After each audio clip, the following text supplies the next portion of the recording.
Hey guys, Angela here with Real Life Access, and if you've been paying attention to the news at all, it's like drinking from a fire hose. So much information and misinformation, and when it comes to disability policy, there has been a lot more fear than there has been substantive change. So I wanted to react to that, and I wanted to discuss how we can respond to everything that's been going on or everything that hasn't been going on, as the case may be. There have been a lot of rumors. I'm still trying to get down to the bottom of everything and marshal enough actual facts that I can give you a fact-based reaction rather than my opinion, because nobody wants my opinion. Everybody's starving for facts.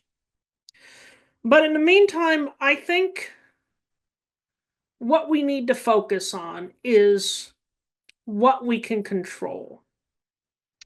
And what we can control today and all days is how we go about advocating for accessibility. So there are three primary arguments for accessibility. There is the business case, there's the moral imperative, and then there's the legal argument. And both as a profession and as a disability community, we have been focused largely on the legal argument. We've been focused on compliance. We've been focused on the ADA, Section 504, the new ruling that came out a few years ago, concerning local and state governments, concerning Section 504. But I think we need to emphasize the legal argument a little less and emphasize the other two arguments a little more. Because we can't control what happens with policy. We can advocate, we can engage in constructive discussions with those who are making the policy, but ultimately you and I can't make the policy ourselves. But what we can do is we can sell accessibility. And the business case for accessibility is sustainable. The moral imperative of accessibility is unchanging. So let me break these two arguments down. The business case for accessibility. The buying power of people with disabilities is over $2 trillion. That is more than any other minority. That's a lot of money. I'm not even sure how many zeros that is. And it's a lot more than a lot of people think. But when you consider the fact that 25% of the population has some sort of disability, when you consider the fact that most government statistics do not count seniors, so disability numbers are underreported, most businesses don't realize just how much buying power we command. And not only that, but we have a tendency to influence our friends and family. Remember Domino's? We got all our people to not buy Domino's because Domino's wasn't accessible at the time.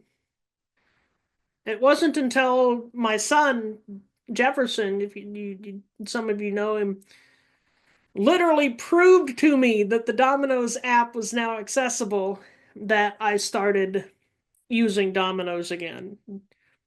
Jefferson likes crappy pizza. What can I say? So we have over $2 trillion in buying power ourselves, and we have a lot of influence over our friends, our family, as y'all might say, our allies.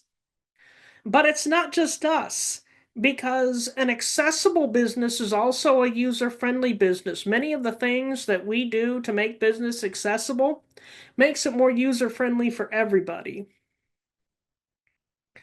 So an accessible business is a prosperous business. And that doesn't change no matter who's in the White House, no matter what they're doing, no matter what is said about what they're doing, that does not change the business case, and it doesn't change the moral imperative of accessibility. Believe it or not, if we were to poll the country, the overwhelming majority of people would say that when businesses make their products and services accessible to people with disabilities, that's a good thing. There may be some disagreement on to what extent they should be required to do so. People don't tend to like frivolous ADA lawsuits, but accessibility is good, is something that most people don't disagree with. So businesses that are accessible and that gain a reputation for being accessible, they gain a lot in moral capital. They gain a good reputation for being socially conscious. I rarely have anything good to say about airlines, but Delta and United have recently made, taken steps to make things accessible, to make their in-flight experience accessible, to really improve things for people with disabilities. And that's they're scoring some points by doing that. Um, the deficit isn't nearly as great as it was in years past. Um, so there is a lot to be gained by arguing the moral imperative, and the moral imperative doesn't change. Whether something is the law of the land or not, in a lot of people's minds, and it's becoming more so as trust in government decreases. The fact that something is or isn't the law of the land doesn't necessarily correlate with whether it's morally right. And let me just say one thing. The business case is sustainable, the moral imperative is sustainable, and accessibility is still, on this day, February 14th, 2025, the law of the land. My opinion is that it will continue to be so. Some of you may disagree with me, and you have a right to disagree with me. This is a free country. But we should operate as if accessibility is the law of the land, because it still is. While at the same time, we should emphasize the business case and the moral imperative. We need to alter our message. When we do that, we can continue to advocate for accessibility, whatever happens in Washington. Okay, guys, that's it for this one.